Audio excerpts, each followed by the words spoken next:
네, 안녕하세요. 10주차 1차시입니다.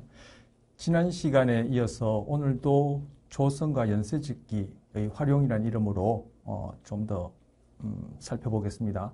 지난 시간에 조성과 연쇄짓기가 조성 연쇄짓기란 말 자체는 이 분야에 있어서는 이제 전문적인 이름이죠. 고유명사 같은 거니까 그것이 무엇인지는 이제 그 이름 자체는 외워야 되지만 그것이 의미하는 바가 무엇인지 제가 지난 시간에 저희 강의 시간을 거의 150% 초과해서까지 그렇게, 거듭 강조해서 전달했습니다. 자, 그러한 맥락에서 오늘 좀 몇 가지 더 보고요. 또 하나는, 학습에 영향을 미치는 어떤 생물학적 조건, 이렇게 제목이 붙었죠. 근데 우리 학습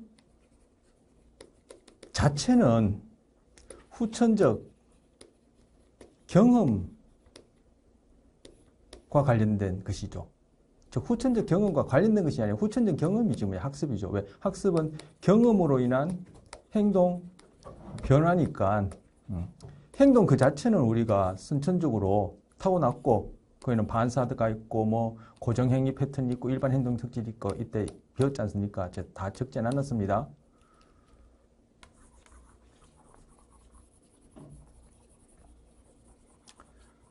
그렇다면 경험만 한다면은 행동의 변화는 일어날 수밖에 없죠.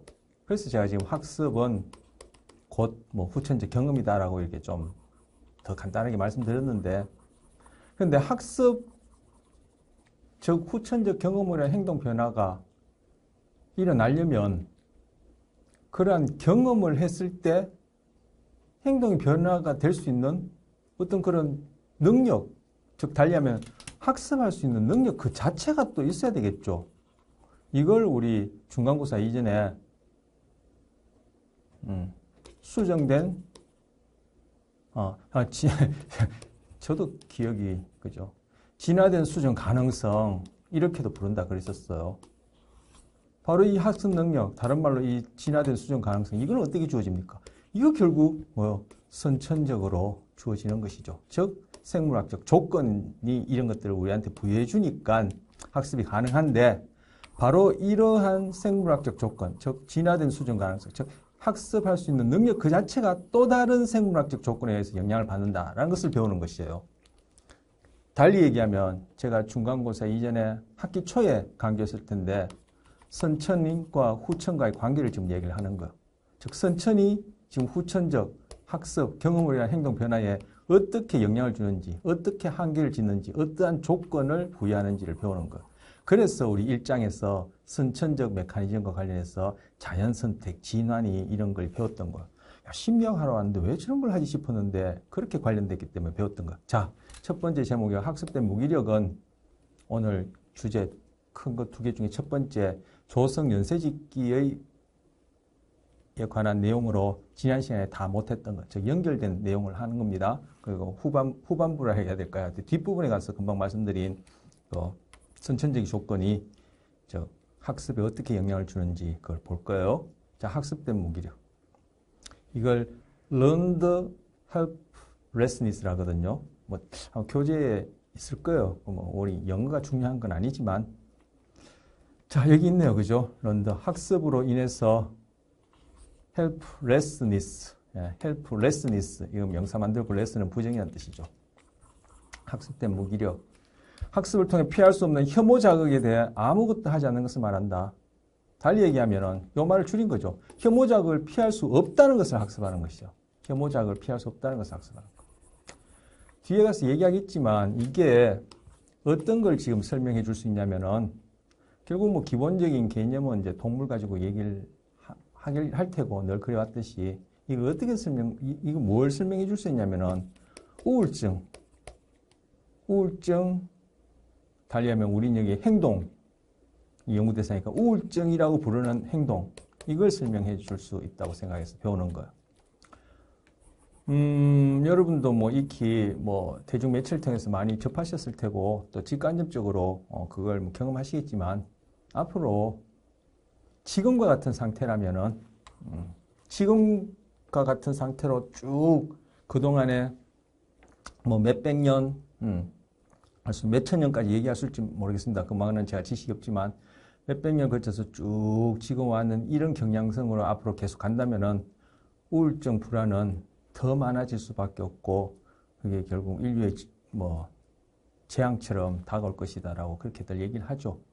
그리고 제가 뭐 미디어를 통해서 가끔씩 보면은 뭐 지난해보다 뭐 청소년들, 일반인들 대상으로 뭐 통계조사 보면은 우울증이 뭐 4배 늘었다, 뭐 몇 배 늘었다, 뭐 그러고 뭐 우리 특히 뭐 OECD국 중에 그죠? 자살률이 높고 뭐 노인 인구도 뭐 1위고 한데 결국 사회 전체가 우울증 비슷한 이런 상태이기 때문에 결혼도 하지 않고 하지 않는다. 뭐 안 해도 뭐 혼자서 너끈히 밥 먹고 사니까 그리고 더더욱 가서 자식도 낳지 않고 출산년도 늦어지고 이렇게까지 생각할 수 있겠죠. 우울증이라는 어떤 구체적인 병리가 아니라 어떤 우울하다. 내가 피하고자 하는 혐오 자극 이것도 주관적일 수 있죠. 알버트에게 있어서는 힌지가 혐오 자극이지만 그죠? 뭐 쥐에 대해서 뭐 우리 선천적으로 뭐 두려워하는 것이 없으니까 그런 알버트와 같은 유사한 경험을 하지 않은 사람은 쥐가 혐오 자극이 아니겠죠. 즉 어쨌든 혐오 자극도 주관적일 수 있지만 그 사회 전반에 어떤 혐오 자극, 사람들이 피했으면 하는 자극들을 피할 수 없는 상태란 말이에요. 우리 지금 당장에 뭐 쉽게 해서 먹고 사는 문제와 관련해서 여러 가지 열거할 수 있는 우리가 바람직하지 않아서 피하고 싶은 혐오 자극이 있잖아요. 그걸 못 피하니까 이 사회 전체가 우울한 사회 되니까 애도 안 낳고 뭐 결혼도 안 하고 뭐 그죠. 뭐 청년들은 뭐 방에 이렇게 나 외출하지 않고 이런 현상이 나타나지 않겠어요? 자, 여기서는 이제 그러한 것들을 얘기해 줄 수 있는 현상으로 학습된 무기력이라고 이름을 붙이고 그것이 우리가 배우고 있는 지금 강화, 조작적 조건화, 처벌, 고전적 조건화로 어떻게 일어나는지 설명하는 거. 그리고 또 첨언하자면 여러분 긍정심리학이라고 뭐 들으신 분도 있고 뭐 많이 들어보셨을 거예요. 이것도 한동안 뭐 난리법석이었는데 지금도 뭐 많이 연구하고 유명한데 긍정심리학의 창시자 중에 그 마틴 갑자기 이름이 생각 안 날 뻔했어요. 셀리그만이라는 사람이 있어.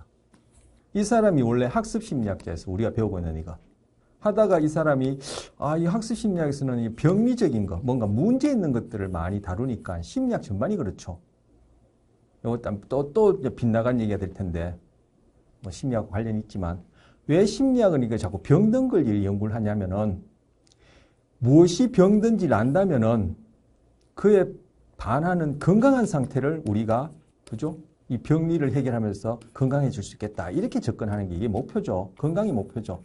그런데 이 마틴 셀리그만은 나는 직접적으로 우리 인간에게도 분명히 긍정적이고 건강한 모습이 있으니까 나는 그 건강한 모습을 정복시킨다. 뭐 우리 쓰는 말로 강화시켜서 오히려 병이 나지 않도록 할 수 있지 않겠냐. 이렇게 접근하는 거예요. 제가 여러분한테 전하는 표현을 하자면 더 전문적으로 얘기하자면 이제 뭐 어려운 개념들이 나오겠지만 그런데 이 마틴 셀리그만이 처음 학습심리학자로 있을 때 지금 뭐 학습심리학자이면서 긍정심리학자다 이렇게도 얘기할 수 있을지 모르겠지만 어쨌든 지금 긍정심리학의 대표적 창시자 중에 한 사람 창시자 얘기했는데 이 긍정심리학을 하기 전에 마틴 셀리그만이 학습심리학을 했을 때 그분이 최초로 이게 연구해서 발표한 거 이 마틴 셀리그만이 뭐 상식으로 또 뭐 심리학 공부하시는데 알아두시면 되겠죠.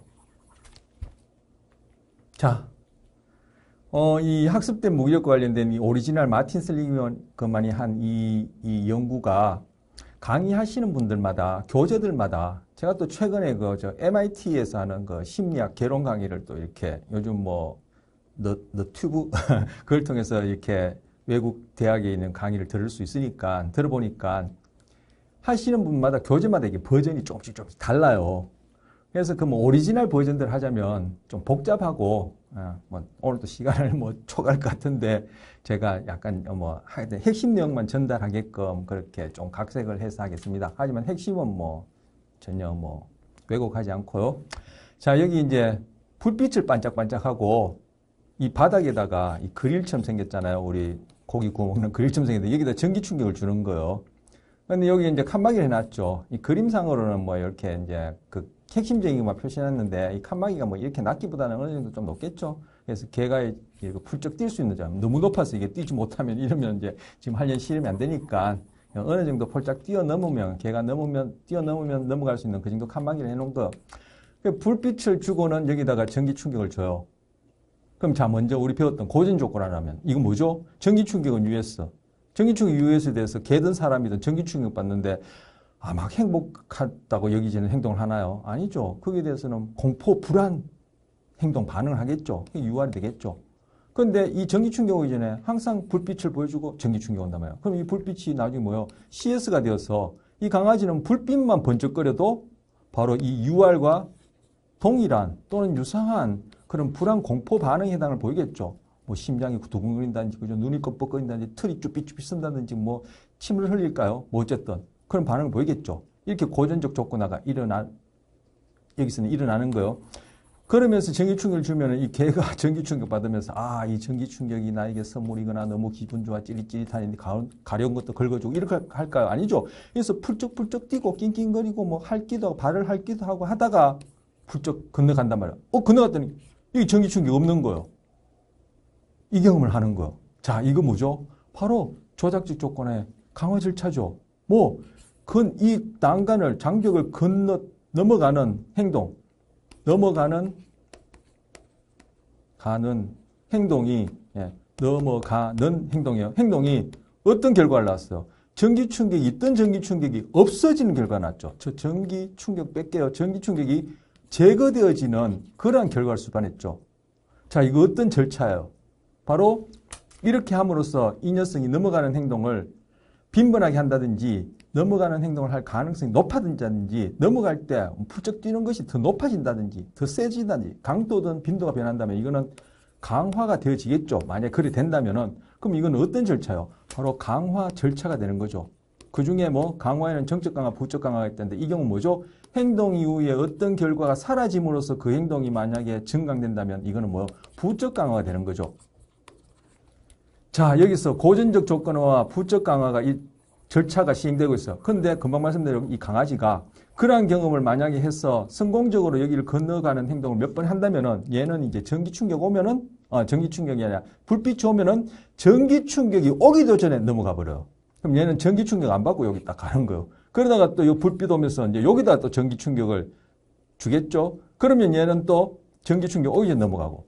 그러니까 처음에 이걸 학습할 때는 불빛 보고 전기 충격 받고 난 다음에 넘어가고 불빛 보고 전기 충격 받고 다음에 넘어가고 어쨌든 넘어감으로써 전기 충격을 피할 수 있는 이런 행동이 강화되었는데 이걸 몇 번 하고 나면은 얘는 불빛이 오면은 전기 충격 오기 전에 넘어가 버리고 불빛이 오면 전기 충격 오면 넘어가 버리고 이러니까 이 학습이 완성되면은 얘는 전기 충격 하나도 안 받고 불빛만 보고 왔다 갔다 하는 거예요.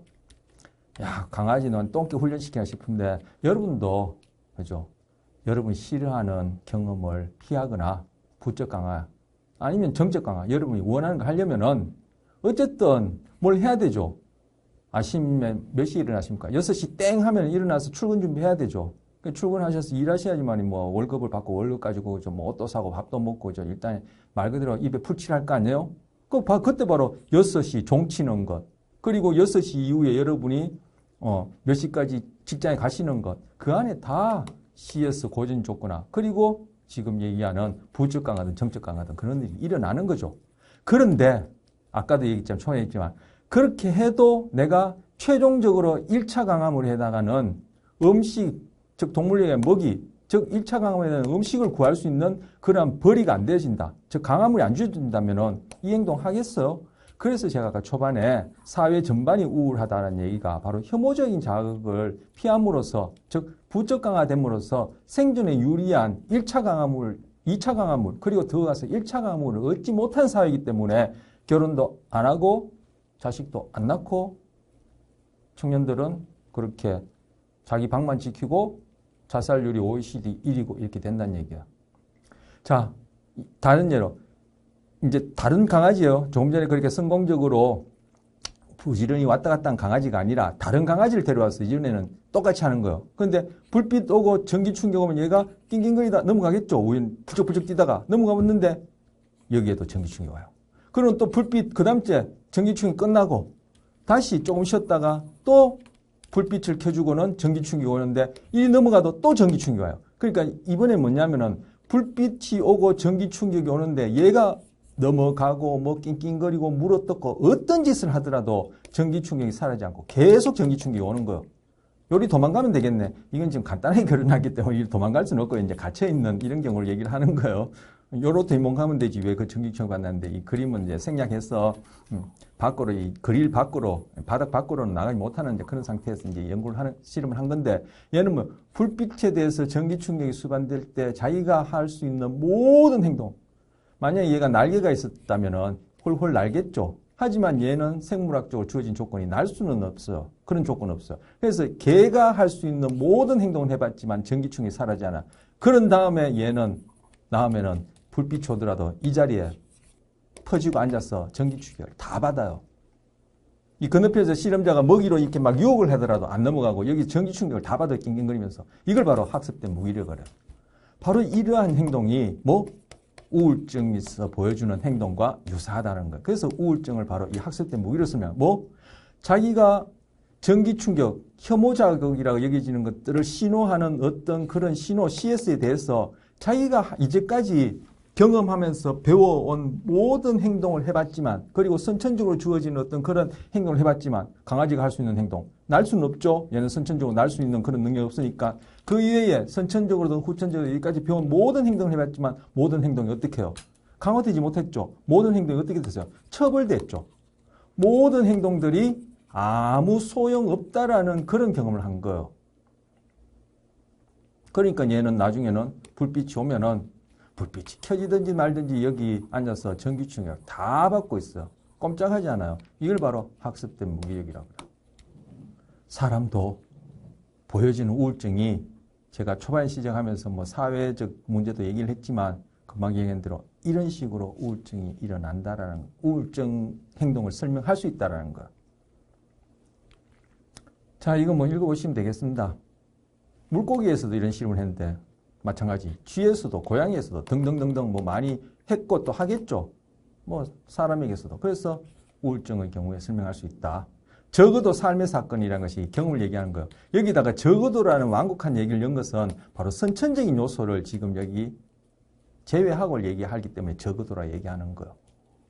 선천적으로 우울증과 관련된 어떤 유전적 요소도 관여하거든요. 그러니까 여기서는 지금 우리는 후천적 경험만 얘기하니까 선천적인 요소를 고려해서 여기 적어도라는 이런 완곡한 표현을 넣은 것이고 자, 그 다음 그러면 이제까지 지금 학습된 무기력 즉 우울증에서 보여진 행동을 설명하는 실험 상황에다가 학습된 무기력에 이름 붙였는데 이게 학습됐다면은 그럼 이걸 치료도 어떻게 해요? 치료도 학습으로 치료하겠다는 거. 우리 매번 그 고연조건화부터 지금까지 어떻게 해서 이러한 문제 행동이 나타나지, 치료 대상 행동이 나타나지, 이러이러한 고전적 조건화, 조작적 조건화 원리로 나타났다. 그러면은 그러한 원리로 생겼으니까 그러한 원리로 고치면 된다라는 게 지금 최종 목적인 거예요. 그렇다면 학습을 통해서 이 무기력도 뭐 치료하거나 아예 일어나지 않도록 예방할 수도 있겠죠. 우리 앞서 고전적 조건화에서 공포 조건화 예방하는 거 말씀드렸죠. 공포 조건화가 이러이러해서 생겨난다면 PTSD 경우에 미리 그걸 예방하면은 PTSD가 일어날 만한 그러한 상황에 가더라도 그 사람은 PTSD에 안 걸릴 수 있다는 거. 바로 그 학습 원리, 그런 병리적인 현상이, 부정적인 현상이 일어난 원리를 알므로써 그 원리를 가지고 치료를 할 뿐만 아니라 아예 치료가 아니라 걸리지 않도록 예방도 할 수 있다는 거예요. 지금 이 경우에 지금 예방을 얘기하는 거죠. 치료도 할 수 있고 당연히. 그런데 치료 효과가 얼마나 많을지는 그 사람이 그동안 어떤 경험을 다양하게 오랫동안 했는지, 즉 학습된 무기력과 그리고 선천적인 요소가 얼마만큼 또 관여하는지 이런 것들을 고려를 해야 될 텐데 어쨌든 이론상 원리상 이렇게 접근할 수 있다는 거예요. 그래서 피할 수 없는 전기 충격에 노출되기 전에 왕복 상태에서 도피를 학습한 개들은 학습된 무기력이 나타나요. 이게 뭐냐면은 아까 이 경우에 불빛 오고 전기 충격 받고 딱 넘어가서 전기 충격 피해본 이런 경험을 해본 녀석들은 그 이후에 불빛이 켜지고 전기 충격이 아무리 오더라도 끊임없이 여기를 피하려고 하는 행동을 하더라는 거예요. 근데 처음부터 불빛 켜지고 전기 충격을 받았을 때 한 번도 전기 충격을 성공적으로 피해보지 못한, 즉 부적 강화를 받아보지 못한 녀석들은 학습된 무기력에 빠지지만, 그죠?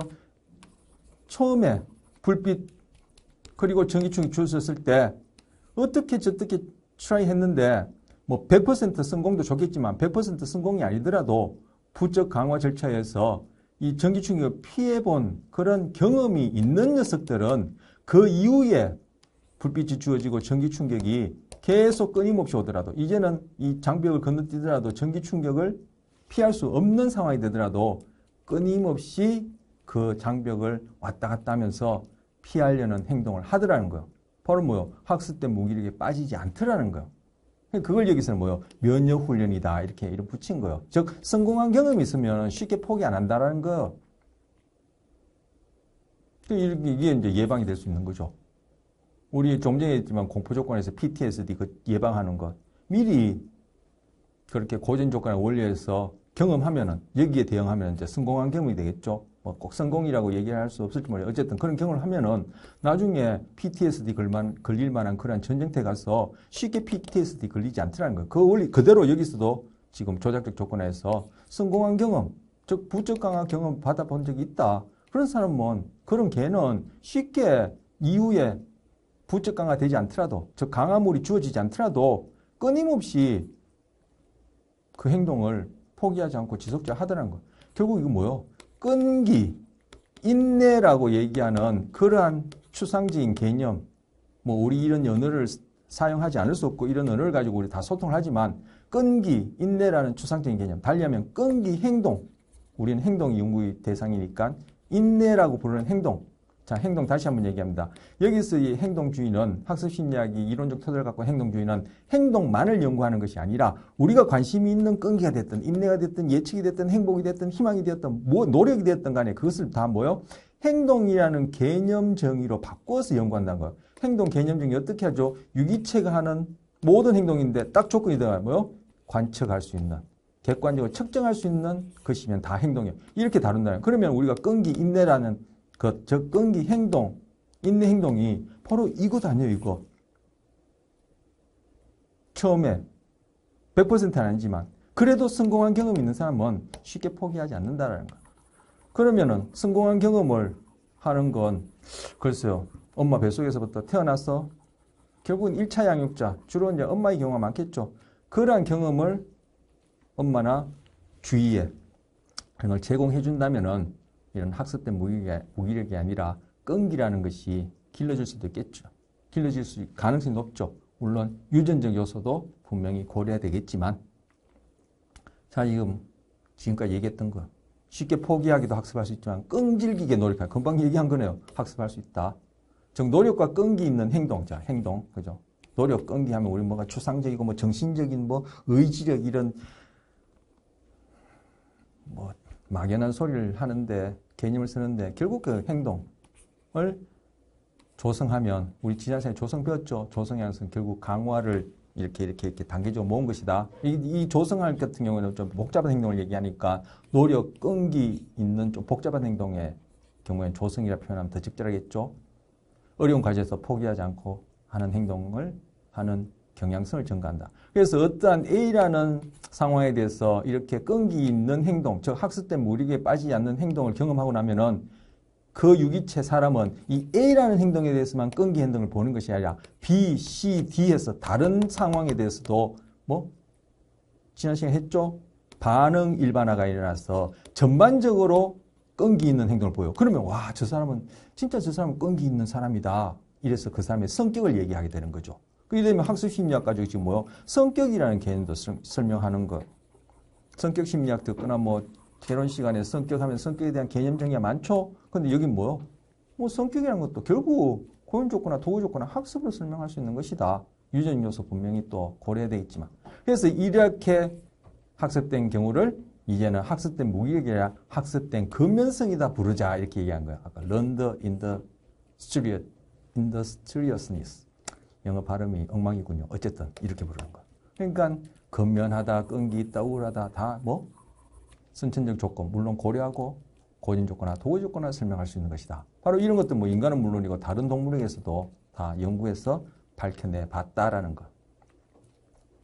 강제 수용 시험 이건 여러분 너튜브에 들어가서 이거 넣으면은 나와요. 제가 최근에도 쇼츠에서 이걸 봤는데 이런 이런 그릇 뭐랄까 이런 이름 갑자기 생각 안 나. 이런 그릇에다가 물을 이만큼 채워놓고 여기다가 쥐를 넣어요. 여기 이게 벽이 이렇게 되게 미끌미끌하니까 쥐가 뭐 기어 오를 수도 없어요. 높고 물에서 계속 헤엄치거든요. 쥐들은 물을 싫어하죠. 포유류들은 뭐 물 좋아하는 포유류가 있나요? 그 쥐들은 특히 싫어하는데 여기 계속 헤엄쳐요. 왜? 헤엄치고 움직이면 빠져 죽으니까. 그래서 얘가 빠지기도 하고 뭐 헤엄치기도 하고 계속 발버둥 쳐요. 실험 자체는 좀 그죠? 뭐 좀 잔인하죠. 뭐 그런데 어쨌든 그런 다음에 얘를 꺼내줘요. 얘가 더 이상 헤엄치기를 중단하고 물에 푹 빠져 익사하려면 딱 꺼내줘요. 이게 바로 강제 수영 실험이에요. 쥐들이 헤엄치기를 중단하는 것. 애써봐야 소용이 없음을 알고 포기했을 때문일 수도 있는데 가만 보니까 이 쥐들이 뭐 결국 시험 여기에서 더 이상 헤엄 안 치고 꼬르륵 빠지니까 실험하는 사람이 딱 꺼내주다는 걸 얘기를 학습하는 거예요. 지금 뭐요? 여기서는 헤엄치기를 더 이상 하지 않는 행동이 딱 건져내주는 물에서 빠져나오는 결과, 즉 이것도 뭐요? 익사를 피하는 거죠. 즉 물을 먹는다 할까요? 어쨌든 꼬르륵 그 물에 빠지는 결과를 제거하니까 부쩍 강화되어서 이 녀석들이 헤엄치지 않는 행동을 빈번하게 보이더라는 거예요. 학습된 무기력이죠. 헤엄치기를 중단하면 실험자가 꺼내줄 것임을 쥐들이 학습해서 헤엄치기를 안 하더라는 거. 이런 식으로 행동이 강화될 수 있다는 거. 뭐 이렇게 적용하는 것이 어떨지 모르겠지만 이론적으로 적용하자면은 왜 사람들이 우울증이라고 우울하고 왜 그렇게 쉽게 포기하고 뭐 일부 어떤 사람들은 제가 그런 얘기 노숙자분들 데려다가 뭐 생활하시고 먹을 것 다 제공하고 직업훈련 시켜도 해서 직업까지도록 해드리면 한 몇 개월 있다가 다시 뭐 도망간다 할까 도망가서 다시 그 노숙 생활을 한다는 얘기를 들었거든요. 왜 그렇죠? 결국 뭐요? 이 쥐들이 헤엄치기를 중단하면 물에서 꺼내줘서 이 헤엄치기 즉 학습된 무기력 행동이 그죠? 부쩍 강화된 것처럼 그분들이 뭐 결국은 내가 거기서 뭐 직업훈련해서 직장에서 일하느니 노숙하는 것이 오히려 더 적은 비용으로 내가 원하는 만큼의 결과를 얻을 수 있으니까 노숙하는 행동이 어떻게 정적 강화되었다 이렇게도 표현할 수 있다는 거예요. 이론적으로. 이 경우에 뭐예요 지금? 아까 학습된 무기력 행동. 개가 끝까지 전기 충격을 다 받고 있는 것. 쥐가 꼬르륵 물에 빠짐에도 불구하고 헤엄치기를 안 한 행동은 바로 이러한 행동, 학습된 무기력 행동이 강화됐다는 거예요. 그렇게 보면은 우울한 행동이다. 즉 학습된 무기력이 설명하려는 우울한 행동이라는 그 자체도 분명히 바람직한 행동은 아니고, 그죠? 분명히 치료가 필요하고 치료에 도움이 필요한 행동이지만 그 행동 자체는 뭐요? 강화됐다는 거예요. 왜? 결국은 전기 충격 다 받고 있으면은 실험자가 언젠가는 전기 충격을 꺼주니까 쥐가 시험 치지 않고 익사되면은 결국은 실험자는 꺼내주니까 내가 우울한 행동을 하고 있으면은 결국은 누군가가 그죠? 생존은 가능하게 해주니까 뭐 이렇게도 설명할 수 있다라는 거 이론적으로.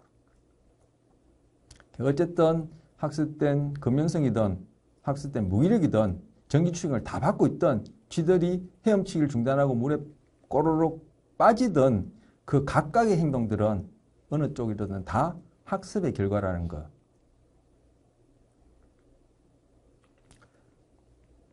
자, 금방 설명한 것이죠. 뭐 쉽게 낙담하는 사람, 지칠병 오는 사람, 뭐 성격이다, 뭐 이 사람 내부에, 뭐 가슴 속에, 머릿 속에 성격이라고 얘기하는 비유적으로 어떤 성격이라고 얘기하는 씨앗 같은 게 있어서 이것이 자라나서 그 사람의 행동을 결정하는 이러한 원인이 아니라 결국은 환경에서 주어지는 결과물. 이 사람이 보여주는 행동이 어떻게 정적, 부적 강화되느냐. 그리고 고전 조건에서는 환경에서 주어지는 US, CS에 이 사람이 노출되느냐. 결국 그걸로서 설명할 수 있는 것이지 어떤 내부에 관찰하기 힘든 어떤 그런 추상적인 막연한 개념을 가지고 그것이 우리의 행동을 일으키는 원인처럼 그렇게 설명하는 것은 이 견해, 학습 심리학 행동주의에서는 그는 비효율적이다, 타당성이 떨어진다고 생각하는 사람들이 설명하는 방식이에요. 자, 아까 말씀드린 두 번째 주제가 되겠습니다. 학습된 행동의 유전 불가능성. 학습된 행동이 유전되나요? 학습된 행동이 유전되면 여러분이 이 학습 심리학 열심히 공부하셔서 뭐 재미는 없을지 모르겠지만 열심히 공부하셔서 A뿔을 받으신 다음에 여러분이 만약에 이미 결혼해서 자녀를 가지신 분도 뭐 또 가질 수 있겠지만 어쨌든 미혼이시든 기혼이시든 A뿔을 받으신 다음에 또 A뿔 받은 어떤 여성분들 여러분과 같은 클래스든 뭐 같은 교육 시스템이든 아니면 어디서든 학습 심리학을 A뿔 받은 사람과 결혼하셔서 자녀를 낳으면 그 아이는 태어날 때부터 학습 심리학을 다 알고 태어난다. 이런 말이 되는 거예요. 뭐 학습된 행동이 유전된다면은 얘기는 불가능성이니까 유전된다면 이런 말이에요. 그런 일은 없죠. 영어를 배운 사람은 결혼하면은 태어날 때부터 아이가 영어를 한다. 그런 일은 없죠. 그럴 것 같아요. 뭐 미국에서 태어날 때부터 다 영어 하겠네요. 왜 미국에서 태어난 애들 다 태어나서 영어 하잖아요. 걔네들이 뭐예요? 미국에서 태어나기 때문에 엄마 아빠가 영어를 하기 때문에 특히 엄마가 영어를 하기 때문에 그 아이들이 바로 언어와 관련해서 우리 지금 내용이 준비되는지 모르겠습니다만 그 말을 바로 조작적 조건이나 강화에 의해서 배운 거죠. 태어나면서부터 영어를 하든지 한국말을 프랑스말을 하는 건 없어요. 만약에 학습된 행동이 유전된다면은 엄마 아빠가 영어를 한다면 태어날 때부터 영어를 하겠죠. 바로 그런 것들은 불가능하다는 걸 얘기하는 거예요. 학습된 행동은 후대로 유전되지 않는다. 만약 학습된 행동이 유전된다면 제가 금방 얘기한 그런 일이 일어나겠죠. 그래서 여기 몇 가지 예를 들었는데 뭐 얘들이 별로 재미가 없어요. 숙련된 사냥꾼이 채집자였다. 우리 뭐 석기 시대 그죠 청동기 시대 얘기하잖아요. 그렇다면 우리는 여전히 지금 사냥꾼이나 채집사일 거다. 이런 얘기를 들은 거예요. 뭐 제가 참고한 교재에 넣어놨는데 금방 제가 말씀드린 그 얘기가 더 와닿는 것 같은데 저는 어떤지 모르겠어요. 그리고 태양이 지구 돌래를 돈다고 믿었던 조상이 이 뭐 학습된 그죠 그 당시에는 이렇게들 다 배웠으니까 그럼 지금도 우리는 여전히 태양이 지구 돌래를 돈다고 그렇게 안다는 거예요. 왜? 학습된 것이 유전됐으니까. 그런데 그런 일은 없다는 얘기를 하는 거죠. 그렇다면 바로 뭐요? 우리는 살아가는 동안에 각 개체가 뭐 70년이든 50년이든 90년이든 뭐 20년이든 살아있는 동안에 배운다는 거예요. 꾸준히 배운다는 거예요. 뭐 이거 의도적으로 배우나요? 여러분 지금 학습 심리학이라는 수업을 선택해서 의도적으로 배우지만 선택해서 학습한다고 하시지만 공부한다 하시지만 이 과정 속에 일어나는 일들은 여러분의 자각이나 의도 이런 거 필수적인가요? 글쎄요. 제가 이제까지 설명드린 바가 잘 전달됐다면 고인 조건이나 도구 조건에서 일어나는 이 학습 상황에서 여러분이 배우는 게 이게 여러분의 자각을 반드시 필요하는 그런 과정들을 요구하는 게 아니에요. 자, 뭐 얘기를 하다가 뭐 좀 다른 얘기를 한 것 같은데, 자, 학습된 행동은 후대로 유전되지 않는다. 불가능성을 얘기하는 거예요. 금방 학습된 행동이지만 적응적이 않은데 만약에 유전된다면 어떻게 돼요? 제가 살아가는 동안에 만약에 우울증을 겪게 됐어요. 아까 얘기한 대로 뭐 그런 것에 상응하는 경험으로. 아니면 제가 불안장애, 우리 그 알버트의 공포 조건화처럼 불안장애를 겪게 됐어요. 제가 한 3, 40년 살고 그전에는 뭐 전혀 이런 것이 없이 건강히 살았는데 그런데 그 이후에 제가 아이를 낳으면 그 아이는 태어날 때부터 불안장애 환자의 우울증 환자인가요? 그렇지 않다는 얘기예요. 그렇기 때문에 이거는 뭐 우리가 영어를 배워서 애기를 낳으면은 태어날 때부터 영어 하면은 참 좋겠다 싶은데 그 부분이 뭐 좋은지 어쩐지 모르지만 뭐 짧은 시간에 그게 좋을 것 같지만 만약에 그런 일이 난다면 금방 말씀드린 대로 내가 살면서 우울증을 겪게 됐거나 내가 살면서 불안장애를 겪게 됐다면 그 이후에 태어나는 저 2세는 태어날 때부터 불안장애, 우울증 환자가 된다기 때문에 오히려 그죠 학습된 행동이 유전되는 것은 우리에게 적응되지 않다는 얘기를 하는 거예요. 그렇다면 우리는 살아가는 동안에 어떤 개체라도 한평생 동안 학습할 수 있는 것은 한계가 있죠.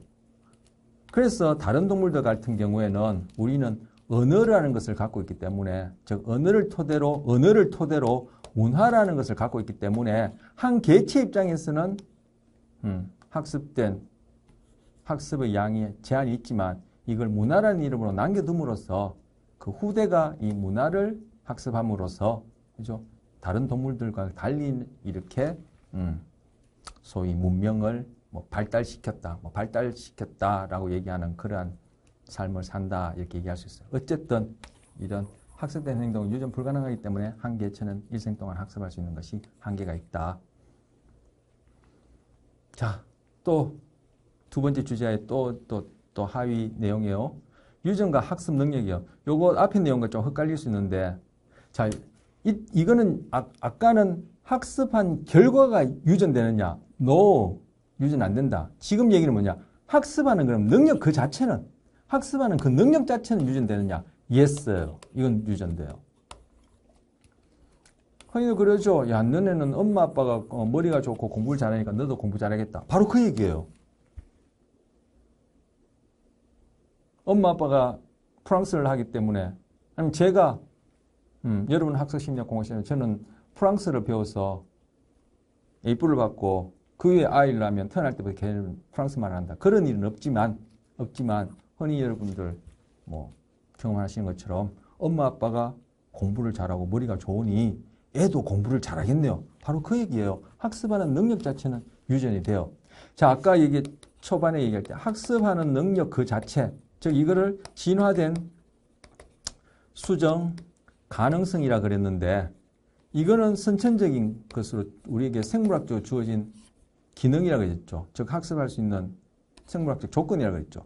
하지만 이것도 이 학습할 수 있는 능력 자체, 진화된 수정 가능성, 진화된 수정 가능성 지우죠. 어쨌든 이 능력 그 자체도 바로 후천적인 학습에 의해서, 즉 후천적 경험에 의해서, 어떤 경험? 고연 조건이나 도구적 조건을 통해서 여러분들이 지금까지 살아오시면서 배우고 지금 또 이런 공부하는 것들, 이런 것들에 의해서 이 능력 그 자체도 변화가 되는 거예요. 이 능력 그 자체도 고정된 것이 아니라 이 능력 그 자체가 점점 늘어날 수 있는 거예요.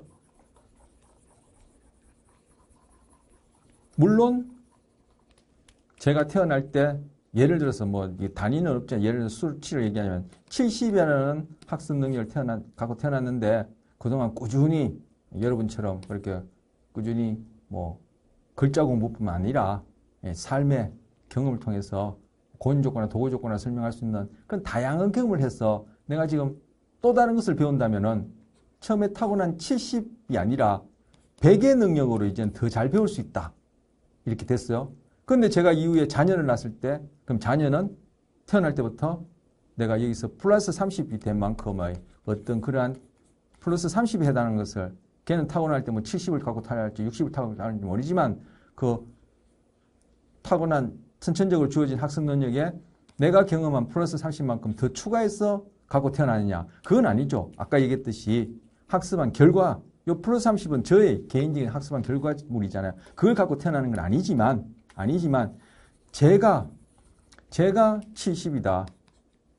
저 배우자가 또 뭐 예를 들어서 학습 능력이 선천적으로 타고난 학습 능력이 100이다. 이 둘 사이에서 태어난다면은 다른 가정의 아이, 선천적으로 부모님이 갖고 있는 학습 능력이 100이고, 200이고, 또 배우자는 뭐 한 300이다. 이 사이에서 태어난 2세 아이보다는 저 아이가 학습 능력이 조금 부족하겠죠. 하지만 후천적으로 이 2세들이 어떠한 경험을 하느냐에 따라 얘네들이 가질 수 있는 값은 똑같아질 수도 있고 아니면 얘가 더 많아질 수도 있고 아니면 뭐 얘는 선천적으로 주어진 학습 능력 플러스 후천적인 학습도 많이 경험해서 그런 선천적인 거 후천적인 합세해서 얘보다도 훨씬 더 커질 수도 있고 이렇게 되겠죠. 전달이 됐는지 모르겠습니다만 자 여기서 보면은 늑대 새끼와 강아지를 가지고 울타리를 에둘러 넘어가는 학습을 시켰어요. 이런 게 좀 약간 애매한 그런 학습이에요. 뭐 그림을 아주 간단하게 전달해드리면 이렇게 해서 뭐 여기 먹이를 두고 이 강아지나 늑대 새끼도 이제 이런 경우에 이제 노출시켜보고 강아지도 이런 게 노출시켜보면은 제가 너무 간단하게 그렸는데 하여튼 이 복잡하게 어떤 울타리를 에둘러서 즉 위로 찾기처럼 이렇게 해서 먹이를 구하는 이러한 복잡한 상황에 두니까 이 강아지들은 잘 못하더라는 거예요. 그런데 야생에서 포획해와서 데려온 이 늑대 새끼들은 잘하더라는 거예요. 왜? 이 늑대의 어미 애비들이, 그죠? 그 복잡 다단한 자연환경 속에서 천재지변도 피하고 포식자도 피하고 그 찾기 힘든 먹이들을 구해서 살아오면서 바로 그러한 학습 능력, 그러한 다양한 상황에서 살아남을 수 있는 그런 학습 능력을 가진 녀석들은 좀 더 오래 생존해서 자식을 낳았고 그것이 대대로 이어온 후손이 이 늑대 새끼인데 이 강아지는 어때요?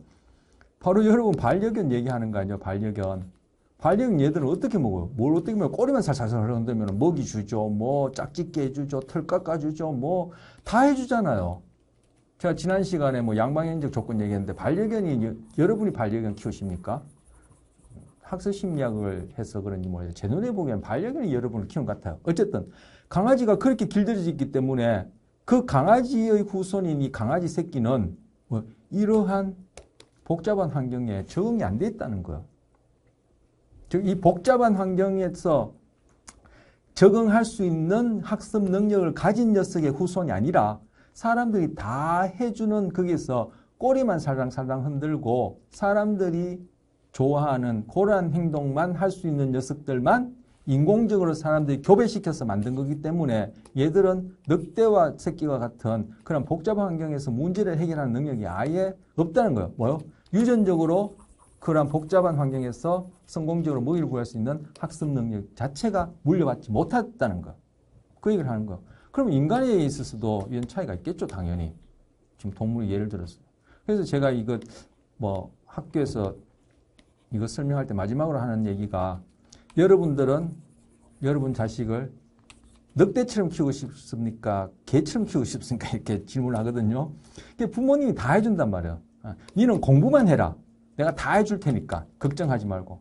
너는 꼬리만 흔들어라. 짝짓기도 해주고 뭐 중성화 수술도 해주고 털도 깎아주고 먹이도 깎아주고 뭐 개껌도 사주고 뭐 옷도 입혀주고 뭐 별걸 다 해주죠. 자식은 그렇게 키우면은 뭐요? 이제 복잡한 상황에서 아무것도 못하는, 즉 그래서 뭐요? 혐오 자극을 피해보는 그런 능력이 없는 학습된 무기력한 우울증 행동까지도 갈 수 있지 않겠느냐. 저는 충분히 그렇게 설명할 수 있고 그런 경우가 있다고 생각해요. 자, 학습한 결과는 유전되지 않지만 학습 능력은 유전될 수 있다. 물론 한 개체가 후천적으로 길러진, 즉 플러스 알파가 된 학습 능력이 유전된다는 뜻이 아니에요. 진화를 통해서 그렇게 물려받은 학습 능력은 유전된다는 거. 그래서 우리 뭐 여러분도 그렇죠. 뭐 학력 보고 그 사람들이 사회 경제적 지위를 보는 이유가 뭐예요? 그것이 100% 정하지 않지만 그런 학력이나 사회 경제적 지위가 그 사람의 학습 능력을 뭔가 보여주는 상관이 있기 때문에 그렇게 짝짓기 하는 거예요. 짝짓기란 말은 동물에서 그렇게 연애하고 결혼하는 거예요. 그래서 옛날에는 뭐요? 아예 당사자 보지 않고 부모님들이 집안 보고 시키잖아요. 그게 뭐요? 학습 능력은 유전되니까 집안만 보고 결혼시키면 그 후대가 뭔가 똘똘한 애가 나올 가능성이 높기 때문에 그런 거예요.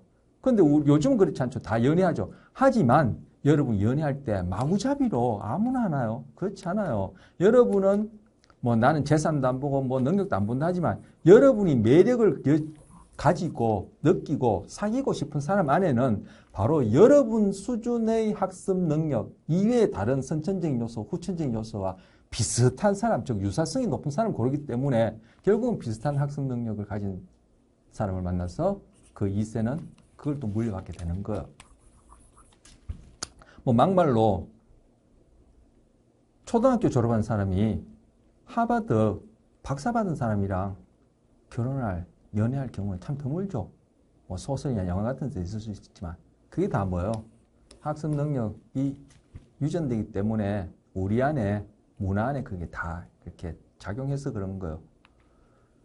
자, 학습 능력이 유전된다는 예를 여기서 또 시험적으로 보여주는데 쥐들을 사다가 쥐를 미로학습을 시킨 거예요. 그러면 여기는 뭐 오류 총개수, 즉 미로를 얼마만큼 잘 빠져나가냐를 계산한 것인데 그러면 쥐들을 해보면 잘 빠져나가는 녀석도 있고 못 빠져나가는 녀석도 있겠죠. 자, 이 그래프 가지고 설명하면은 여러분이 더 헷갈릴 것 같고 이 표는 그냥 뭐 표대로 놔두고 제가 그냥 말로 간단하게 하면은 말로 설명해 드리면은 쥐를 사다가 앙커수컷 사다가 이 녀석 미로를 달리게 해요. 그러면 이 미로 달리기 빠져나가기 할 때, 미로 빠져나가기 할 때 어떤 녀석은 잘 빠져나가고 어떤 녀석은 못 빠져나가겠죠. 분명히 똑같지 않겠죠. 그러면은 그 녀석 중에 잘 빠져나가는 녀석들 앙커수컷끼리 짝짓기 시키는 거예요. 그런 다음에 쭉 새끼를 낳겠죠. 쥐들은 새끼를 많이 낳거든요. 5, 6마리 낳고 뭐 한 번만 낳습니까? 2, 3번씩 낳으면 그 새끼들만 모아서 거기에 또 앙커수컷이 있으니까 또 미로 달리기 시켜요. 그럼 그 중에서 또 이 상위에 해당하는 1, 2, 3, 4등에 해당하는 녀석을 짝짓기 시켜서 또 새끼를 낳고 이런 식으로 이제 거듭하고 한편으로는 맨 처음에 이제 그 시작했던 그 집단에서 꼴찌한 녀석들끼리 또 짝짓기해서 새끼를 낳으면은 미로 달리기 하고 그 중에 또 꼴찌한 녀석들끼리 짝짓기해서 새끼를 낳아서 미로 달리기 하고 이것을 한 7세대쯤 7번쯤 반복한 다음에 꼴찌 조상의 꼴찌 할아버지 할머니의 꼴찌의 손자 되는 쥐들하고 1등 조상의 1등 할아버지 할머니 1등 할머니 엄마 아빠의 새끼인 1등 녀석들하고 미로 달리기 하면 여기는 천지 차이가 난다는 거예요. 처음에는 거의 비슷했다가 똑같지는 않지만 차이가 크지 않았는데 나중에 보니까 이 녀석들은 그 후손들은 미로 달리기에 있어서 제가 뭐 비유적으로 얘기하자면 거북이와 토끼 같은 이런 차이가 나타난다는 거예요. 이거 바로 뭐예요? 학습 능력은 유전된다는 것을 실험적으로 보여주는 예예요. 자, 오늘은 여기까지. 오늘 제일 짧게 한 것 같아요. 오늘은 여기까지 하고, 오늘은 여기까지 아니라 10주차 1차 시 여기까지 하고 좀 이따가 2차 시 하겠습니다.